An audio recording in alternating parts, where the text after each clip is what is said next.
47 আঙ্গুর দেখছেন 4200 একবার 47 47 46 কে 46 4100 দিবেন। মধু মধু মধু মধু খালি মধু আমরা তো মধু খালি মধু।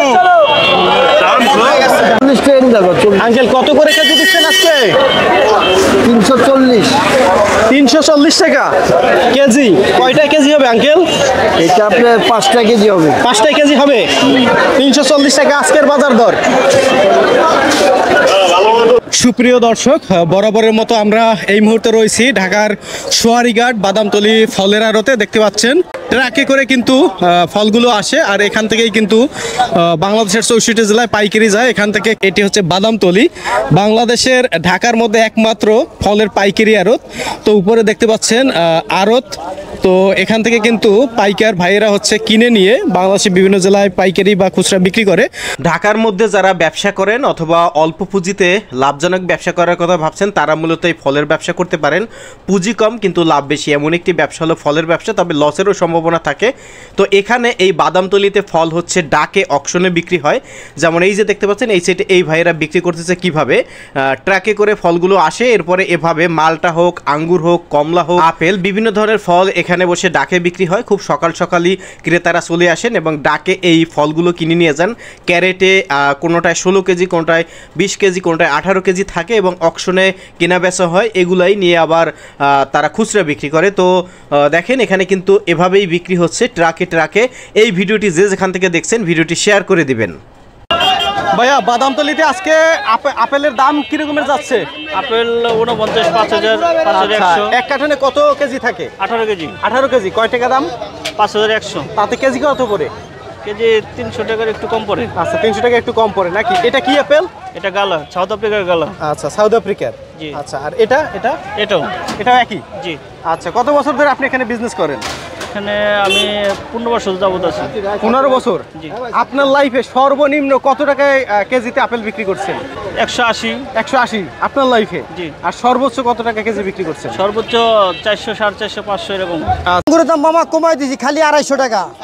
খালি 250 টাকা কমাই দিছি। মিষ্টি হবে তো মামা? মিষ্টি হবে মামা, একদম পাকা দানা? একদম পাকা দানা মিষ্টি হবে। আচ্ছা কেজি কত আজকে? 250 টাকা। আগে ছিল কত? আগে ছিল 320, আর আজকে দিচ্ছেন 250। আঙ্কেল কত বছর ধরে ডাবের ব্যবসা করেন?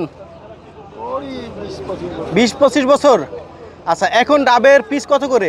এখন বড় আছে আমি 12 টাকা 120 টাকা করে। 120 টাকা করে পার পিস। আর আছে আমি তোমার আছে 8 টাকা 80 টাকা। 80 টাকা হচ্ছে ছোটটা। 70 টাকাও আছে। আচ্ছা আর এর কমে কয় টাকায় আছে? তো এখানে বোটে করে হয়তো বা ট্রান্সপোর্টের মাধ্যমে বিভিন্ন জেলায় যাচ্ছে। তো এখানে মেবি আমরা দেখতে পাচ্ছি আপেল এবং মালটা। তো আমরা একটু কথা বলবো এখানকার ব্যবসায়ী ভাইদের সাথে, আমাদের সঙ্গে থাকবেন। আর যে যেখান থেকে আমাদের ভিডিওটি এই মুহূর্তে দেখছেন আশা করি ভিডিওটি শেয়ার করে দেবেন। তো এদিকে ভাইরে রয়েছে, এটা কি ভাই মালটা? ও এটা হচ্ছে চায়না কমলা। এটা কি আপনারা মানে পাইকারি বিক্রি করতেছেন না কিনে নিয়ে যাচ্ছেন? ও আচ্ছা পাইকারি কিনে নিয়ে এসে পাইকারি বিক্রি করেন। আচ্ছা এটা বোটে করে কোথায় যাবে ভাই? সদরঘাট লঞ্চে। ও সদরঘাট লঞ্চে যাবে। আচ্ছা লঞ্চে করে এটা কোথায় যাবে? বরিশাল যাবে, বলা যাবে, চাঁদপুর যাবে। এখান থেকেই বাংলাদেশের বিভিন্ন জেলায় চলে যায়, তাই তো? আপনারা এই প্রোডাক্টটা কি দেশের বাইরে থেকে ইম্পোর্ট করেন? না না, আমরা এখান থেকে। এখান থেকে? জি। আপনারা হচ্ছেন ইম্পোর্টারদের কাছ থেকে কিনে নিয়ে যান, এবার কিনে আবার হচ্ছে বোটে করে বিভিন্ন জেলায় চলে যায়। কারণ আপনি কি ক্রেতা না বিক্রেতা? না, আমি হইলো বোটের লোক। বোটের লোক। আচ্ছা ট্রান্সপোর্ট মালিক? না না, মানে বোটের করে আমরা লঞ্চে মানে মাল পৌঁছে দিই। আচ্ছা তো এভাবে কি প্রতিনিয়ত আপনারা দেন, এই কাজটাই করেন? জি জি। আচ্ছা তো সেক্ষেত্রে বাংলাদেশের মানে এই সোয়ারিঘাট বাদামতলী ফলের আড়ত থেকে কোন কোন জেলায় ফল যায়? বিভিন্ন রাষ্ট্রে যায়। বিভিন্ন রাষ্ট্রে যায়? বিভিন্ন জায়গায়, বিভিন্ন জায়গায় দেশের মধ্যে বিভিন্ন জেলায় যায়। ওকে। আর এক্ষেত্রে মানে খরচ কেমন, ট্রান্সপোর্ট খরচ কেমন?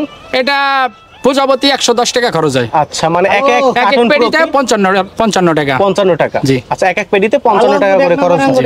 এটা কি আপনার ওই যে জেলায় যাবে ওই পর্যন্ত না এখান থেকে? এটা আপনার লঞ্চে মানে ওঠন পর্যন্ত 55 টাকা পিস। আচ্ছা তারপরে এই গাড়ি টাকা আছে, লেবার বিল আছে, ওটি আলাদা। ওকে ওকে। আচ্ছা প্রিয় দর্শক, তো আমরা আপনাদেরকে জানানোর চেষ্টা করলাম।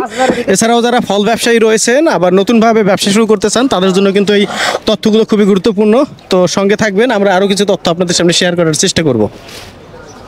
ঠিক আছে ভাই।